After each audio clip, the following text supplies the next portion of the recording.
In today's show, it's a mailbag episode answering listener questions about Chauncey Billups and the Blazers defense. Plus, we preview the Blazers game against the Jazz in the in-season tournament. Welcome to Locked On Blazers. Let's get into it. You are Locked On Trailblazers, your daily Portland Trailblazers podcast. Part of the Locked On Podcast Network, your team every day. What up, world? It's your past first point guard and Trailblazers reporter, Mike Richmond. You are listening to another episode of Locked On Blazers, part of Locked On Podcast Network, available wherever you get podcasts and also on YouTube.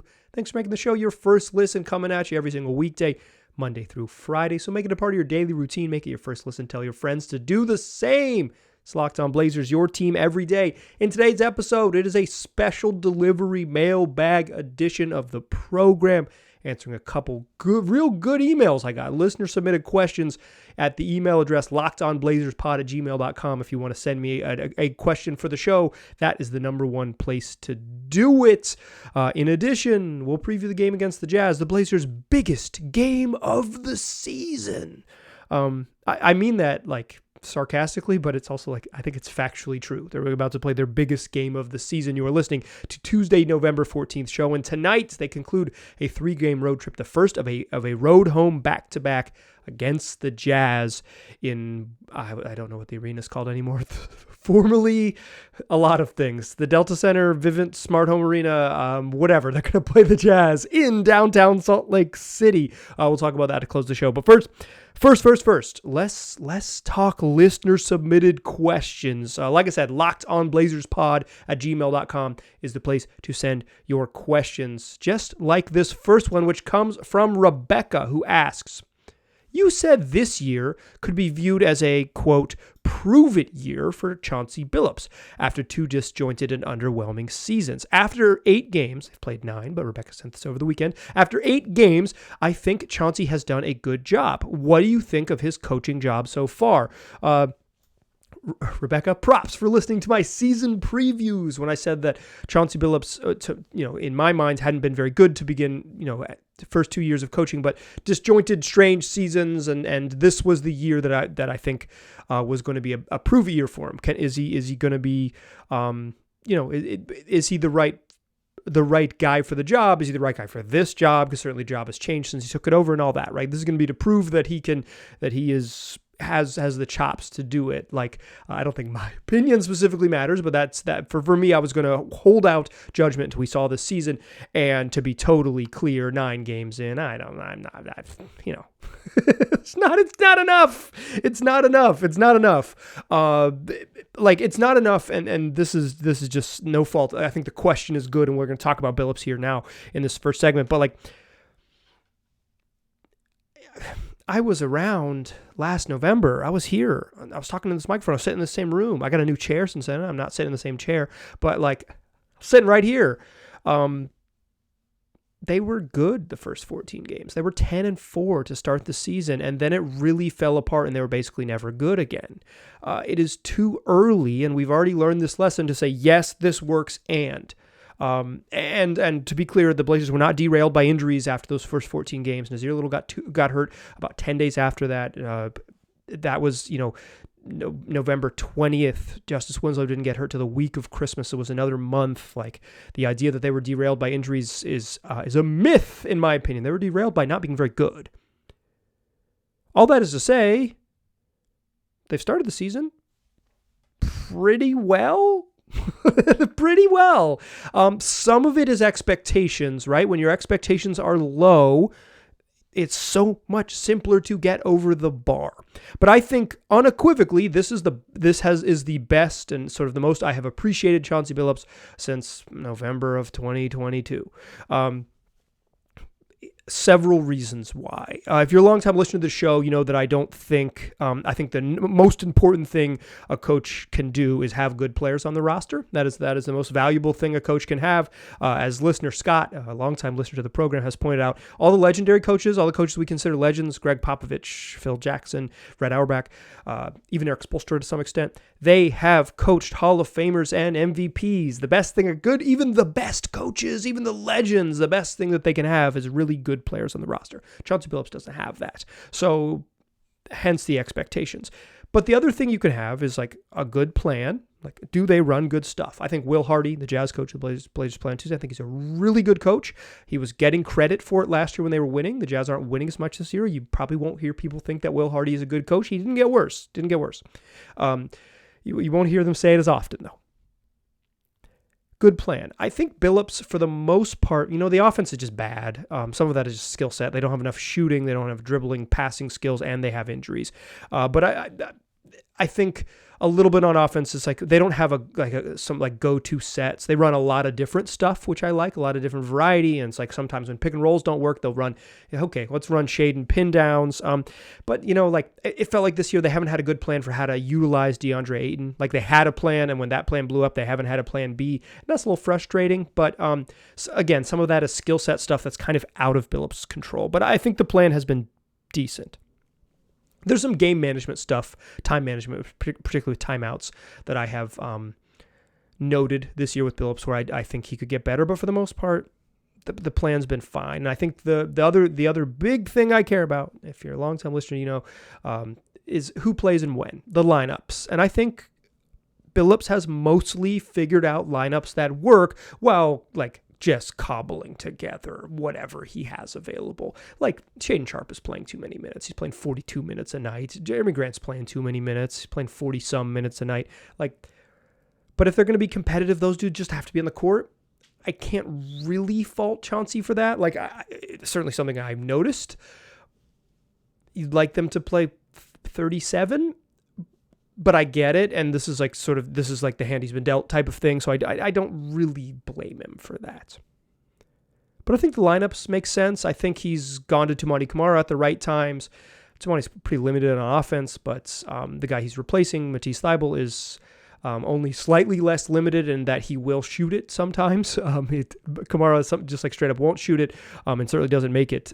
If he does, he's shooting under 30% from 3, 26 and some change as of recording this particular episode. So, but I like that he's gone to those defensive lineups. I like that he's on defense specifically. I think Billups has shown that he's probably a little bit better at crafting a plan than on offense. But he has some good ATOs. He'll run some really nice out of timeout plays. But on defense, it's they were playing zone at the beginning of the year. The zone stunk. They dropped the zone. They're not playing zone anymore. They're basically playing, 2.5 versions of man-to-man, a straight switch everything, a switch 1 through 4 with a soft drop with DeAndre Ayton, or Ayton show and recover that they rarely play, but they have a little bit, but they rarely play. That's why I'm saying 2.5, so maybe 2.25. Different versions of man-to-man defense. They've dropped the zone. That's a good plan, right? We had a plan. It didn't work. Now we've adjusted. That's coaching. That's I think he's done a good job there. And the final thing, I think is the biggest thing, and the biggest thing to Billups' credit is effort. Do teams play hard? Good plan.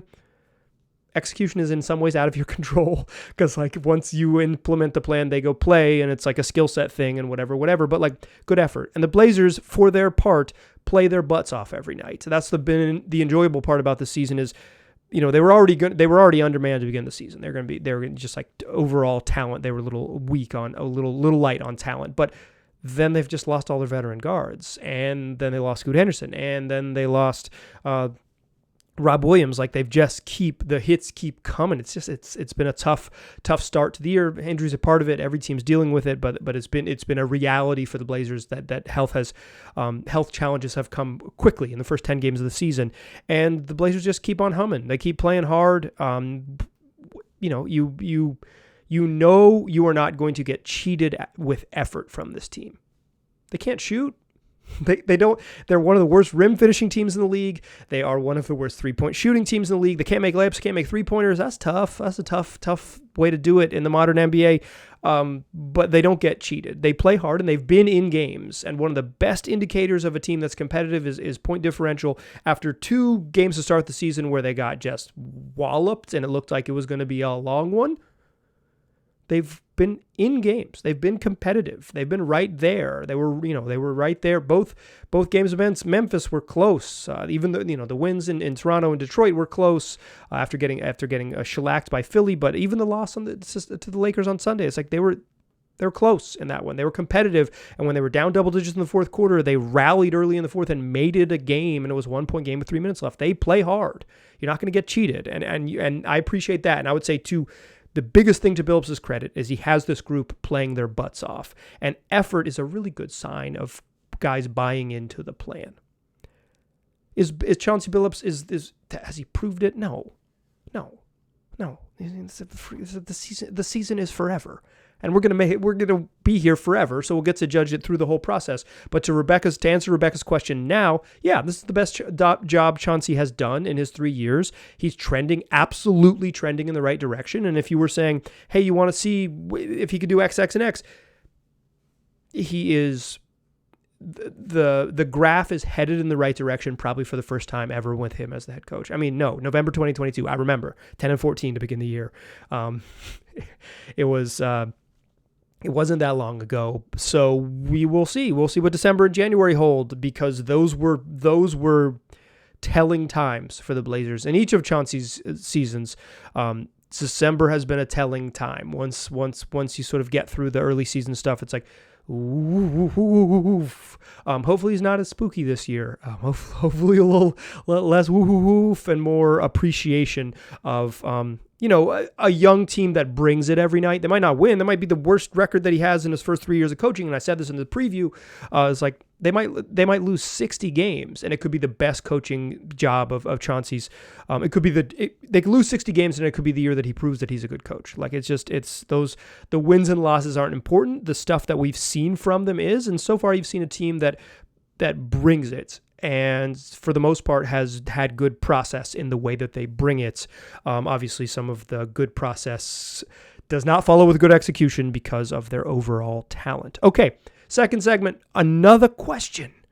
This one about the Blazers defense, and is it sustainable? Something I talked about in last week's show, but a question from a listener about sustainability versus the eye test and some numbers to back it up. Let's talk about that in the second segment. But first, let me tell you about Ibata. If you're an American listener, Thanksgiving is closing in fast. We are, as you listen to this, 9 days away. So why don't you get a little cash back while you're stocking that table for the fam? Or if you're going to a friend's house or whatever it might be, you're going to have to buy some stuff because you're probably going to have to cook some stuff. So why not get a little cash back while you do it starting November? So right now, it's happening right now. For the 4th year in a row, Ibata is giving 100% cash back on your Thanksgiving feast. Just add the offer in the app to redeem for everything you need to make Thanksgiving feast complete. All you got to do is shop at your favorite retailers and upload the receipt. Ibata gives you cash back on hundreds of grocery items, from produce to personal care, pantry goods, so you can make sure you're beating inflation no matter what you're purchasing. And during this time, it's get that 100% cash back. Other apps, they're not giving you cash. They're giving you points that don't really amount to much. But with Ibata, you got money that you can send right to your bank account or your PayPal account if that's what you prefer. And you can also, it's not just for Thanksgiving, although you've got this great deal in November that you should go take advantage of. It's plenty of other brands like Lowe's, Macy's, Sephora, Best Buy. So download the Ibata app now. Use a code LOCKED to get 100% cash back on your Thanksgiving dinner starting in November and continuing on up until November 21st. So download the Ibata app now. Use the code LOCKED. Get 100% cash back. Go to the App Store or Google Play. Download the free Ibata app. And again, one more time, use that code LOCKED. That's IBOTTA in the Google Play or App Store. And the code is LOCKED. All right. Let us keep it rolling with another special delivery mailbag. If you want to ask a question, the place to do it, so the place really to reach me, period, is lockedonblazerspod@gmail.com. Lockedonblazerspod@gmail.com. This next question comes from Alec in Corvallis. Alec did that thing like old school talk radio call-in where you say, "What's up? It's Mike from North Portland." I like it. I like all Alec isn't alone in doing that. It's a funny thing. Keep it up. Appreciate you, Alec. Alec asks, Mike, the eye test says the Trailblazers have been good on defense thus far this season. What do the numbers say? And can they keep this up? Maybe. maybe I like they've been better than I thought they would be. So like I'm not gonna say like I thought they were gonna be really bad and I'm gonna be right. Like I don't know anything. I'm a know it some. I am a proud know it some. Most know-it-alls are liars. As a know-it-some, I'll tell you this. I didn't think they'd be this good, and now 10 games into the season, 9 games into the season, solid. We've played some pretty bad offenses. Let's be totally clear. A couple games against Memphis, that Toronto game where Toronto missed 25 threes. Detroit is a mess. The Blazers should not be knocked for playing the teams in front of them, but like factually, they've played some bad offensive teams to begin the year, and it is what it is. I think. Let me give you the numbers first. Cleaning the Glass, indispensable website, Cleaning the Glass from Ben Falk. They have them at 13th in points per possession on defense. Cleaning the Glass takes out the garbage time from games to kind of give you the sense of competitive. What's your defense actually doing during the competitive minutes of the game? Blazers played a ton of competitive minutes. Nobody's played more clutch games than the Blazers thus far in terms of percentage of their games played. They play close games because they're in it, because they stay in it, because they play hard. They're 13th in defense, slightly above average. 13th doesn't sound great, right? Like 13th isn't like they're, oh my gosh. But considering where they've been the last 4 seasons, it's one of the bottom 5 and below in defense. 13th is incredible. An above average defense is just it's such a massive jump. It's been great. That has been great. The good people at Dunks and Threes, who have the who have the catch-all stat estimated plus minus. I think it's one of the better, more reliable. I think it's my personal favorite in terms of sort of catch-all metrics of the alphabet soup, as John Hollinger calls them, EPM. They have a adjusted defensive rating based on strength of schedule, and Dunks and Threes has the Blazers at 23rd in defense based on their adjusted rating based on their strength of schedule. That probably sounds closer to right to me. But the eye test, as Alec from Corvallis asks, suggests that they are, if nothing else, competitive on defense. They're some of the numbers, some of the indicators suggest that this is a team that's headed for some struggles, and let me tell you why. They give up the second most rim shots, rim opportunities of any team in the league, 29th in percentage of their opponent's field goal percentage that come at the rim. Teams are getting to the rack against the Blazers. They're getting all the way to the rim. They just are. But part of that is they're third with the fewest percentage of their opponents' attempts that are coming from, third fewest in the league, in opponents' 3-point attempts that are coming from the line, field goal attempts that are coming from the 3-point line. Like, they prevent threes. They don't give up a ton of threes. They've sacrificed that by giving up a ton of shots at the rim. There's a lot of ways to slice a good defense. A couple years ago, when the Bucks were the best defensive team in the league, they gave up a lot of 3-pointers and a lot of butt naked open 3-pointers, right? Like they were the frequency of threes that they were giving up was alarming to some, because you just, how sustainable can it be if you just don't give up any layups and you force everyone to take jump shots, and some of those jump shots they take are threes. They were elite defensively that year in terms of numbers. I think sometimes when you watched them, you'd be a little nervous, wow, how does this circus show work? I've never seen someone balance on such a thin wire, but it works because they protected the rim. So I don't think shot distribution is the end all be all, because there's a lot of ways to cook a turkey, but it is. Giving up layups is not a good one. Those are the best shots. 29th in rim attempts and in percentage of opponent shots that are at the rim. That's not great. But the Blazers are, as I mentioned in the previous segment, the most important thing is having good players. And I think the Blazers have upgraded some of their defensive personnel such that their defense could be better. missing Rob Williams is going to be a big fall off. Who before they were going to have competent center play on the court for 48 minutes regardless. Without Rob Williams, we'll see what Duop Reith becomes, but it's a safe bet that a 27-year-old 27-year-old rookie's probably not going to be like an elite defensive player, but potentially maybe okay.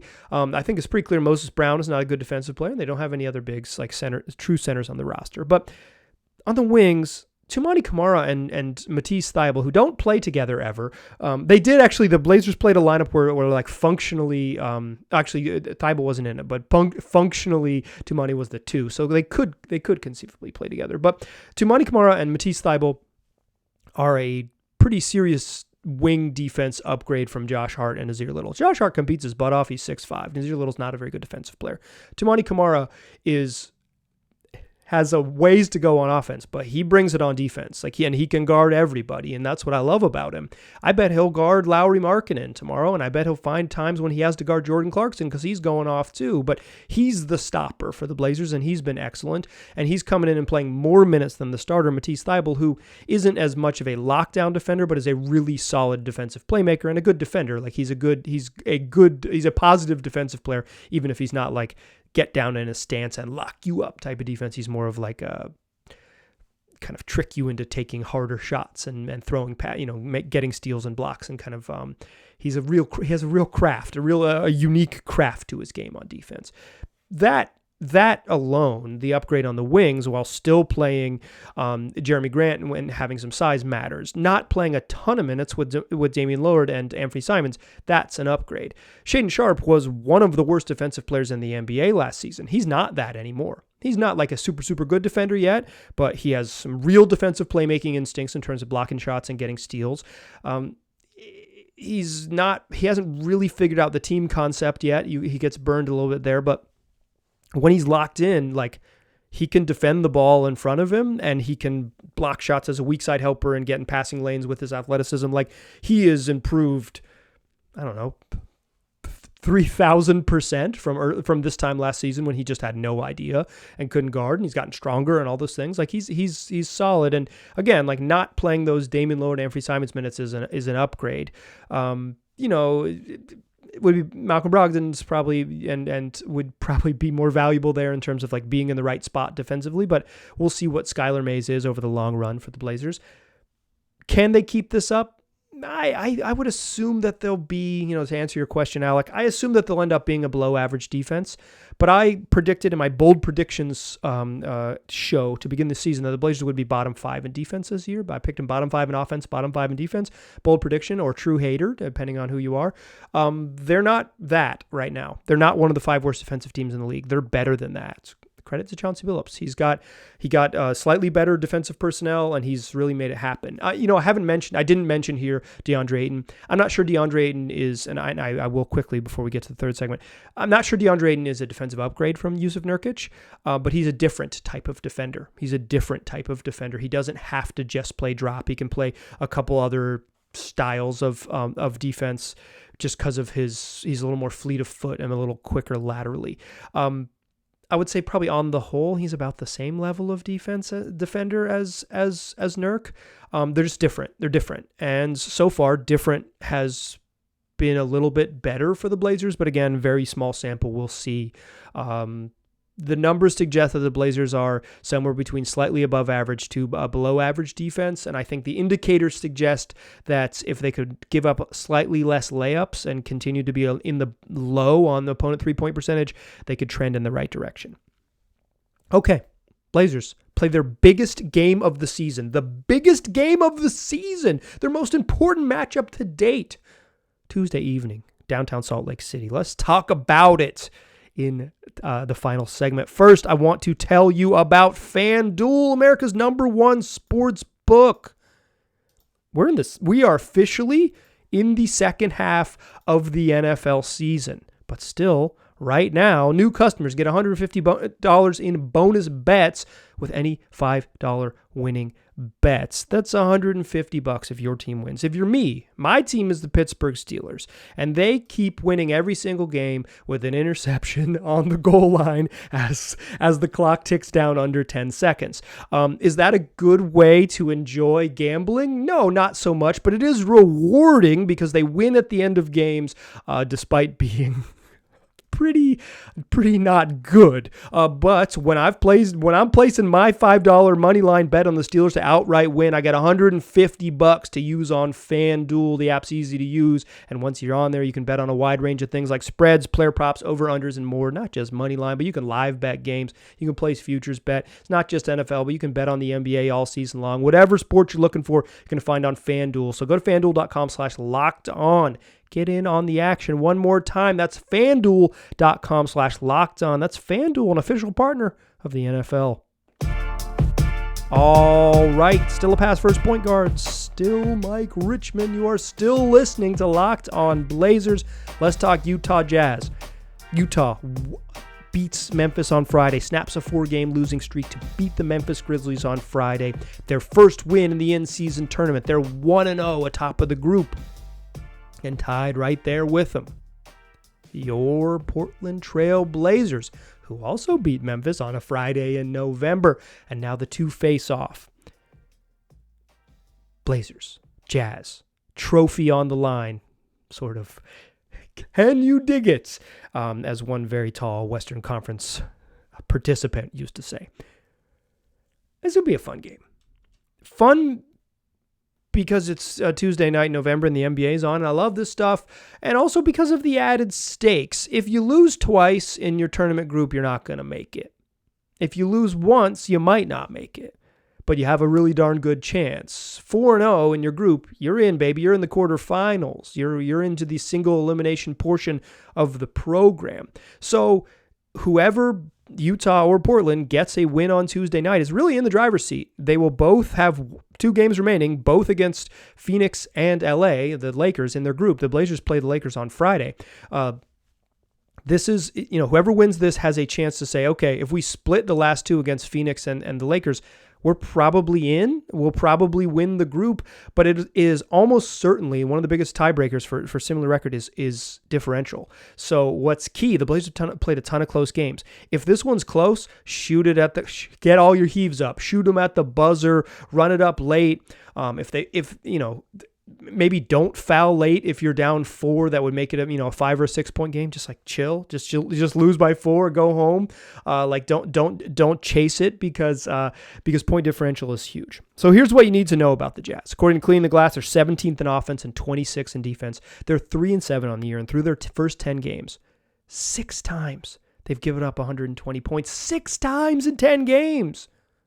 Ooh, the Blazers, the worst offensive team in the league, can they put up a $125 on this Jazz defense? We shall see. Like I said, they were scuffling. They were had lost 4 in a row before coming back and beating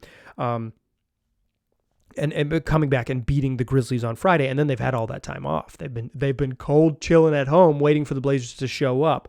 So rest versus rust to some extent, but we'll see what happens. They've been playing without Walker Kessler. They started the year playing super big, right? Walker Kessler started. They traded for John Collins in the offseason. They're playing Lauri Markkanen, who played a ton of small forward last year. Started small forward again this year, but big, right? Like a 7-foot front line. And then Walker Kessler went down, and they have not inserted Kelly Olynyk and stayed big. They have gone with Jess Collins and Jess Lauri Markkanen and then Ochai Agbaji and Jordan Clarkson, and they're playing rookie Keontae George as their starting point guard. And to me, that's the problem with the Jazz. The difference between last year when they were just like highly competent is that they had Michael Conley, one of the kings of competency in this league. They don't really have a point guard. Keontae George might end up being a very, very good point guard in the NBA. He had an awesome summer league, and there's moments when I've watched a lot of fourth quarters of the Jazz this year, and there are moments when you're like, oh yeah, that kid's special. He gets into the paint in ways that other players don't, right? Like he has a wiggle about him. But he struggled to shoot it, and it's just like playing point guard in the NBA is hard. See Henderson, Scoot. It is a hard adjustment to make. And then behind him, like Colin Sexton's not really a point guard. Taylor Horton-Tucker, who was their starting point guard at the beginning of the year, he's not. They've taken him out of the starting lineup. He's just a score guard. He's not really a point guard. He can't really shoot, and that's a problem.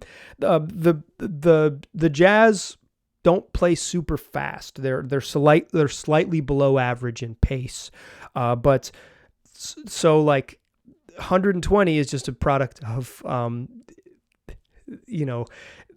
half court defensive struggles, and they turn the ball over a ton. They're last in the league in turnover percentage, and that's the place the Blazers have to take advantage of them. On the offensive end, like, still a ton of firepower. Larry Markkanen's really good. John Collins is shooting above 42% from three to begin the year. Jordan Clarkson can get it going and get as hot as anyone in the league. They can still score. It's just they've turned the ball over a ton, and some of that is point guard stuff, right? They just don't have that table setter, and they've been missing him. Last in the league in turnover percentage. Where they do beat you is their size. They're second in the league in offensive rebound percentage. They can score, and they get second chance points, and I think that's the key for the Blazers. The Jazz are slightly below average in foul rate. With Blazers, when they've won games, have had relatively low turnovers, and the Jazz don't force like any turnovers either. But the relatively low turnovers, and they got to the foul line a bunch. The Jazz are they don't force turnovers on defense, and they do foul slightly below average in terms of sending opponents to the free throw line. So I think it's there for them. It's just you got to rebound. You got to rebound, and you got to run off of miscues for the Jazz, because that's going to be the key for them. One of the reasons that they struggle on defense is that they give up easy buckets, and with transition, it's real. But their half court defense isn't particularly good either. That's what you need to know about the Jazz. That's good. That's going to be a fun matchup for them. Like I said, I think Toumani Camara, not to start the game because he doesn't start. You'll see Jeremy Grant on him, but I bet at the end of the game you're going to see Toumani Camara guarding Lauri Markkanen. That's a really intriguing matchup that I can't wait to watch. And I can also like an opportunity to watch Skylar Mays run pick and rolls. It's a beautiful Tuesday. You are listening to Tuesday's show. Wednesday, we'll talk about that Jazz game. Wednesday evening, the Blazers back in Portland. They play the Cavs in the Moda Center. We'll talk about the Jazz look ahead to the Cavs. Thursday's show, we'll recap the Cavs game and look ahead on Friday morning when they play the Lakers in another in-season tournament game, chock full of games all week long. That's what we do 5 days a week for your previews and your recaps and everything in between. Only Daily Trailblazers podcast. Tell your friends. If you made it this far, you're 30-some minutes into the show, about 32 minutes into the show. Tell your friends. That's the best way to support the show. You say, I listen to this podcast. It comes out every morning. It's on YouTube. It's on all the podcast platforms. Mike does a great job. I enjoy it. That's the best way to support the show. So go out and do it. I appreciate you listening. I'll talk to you soon.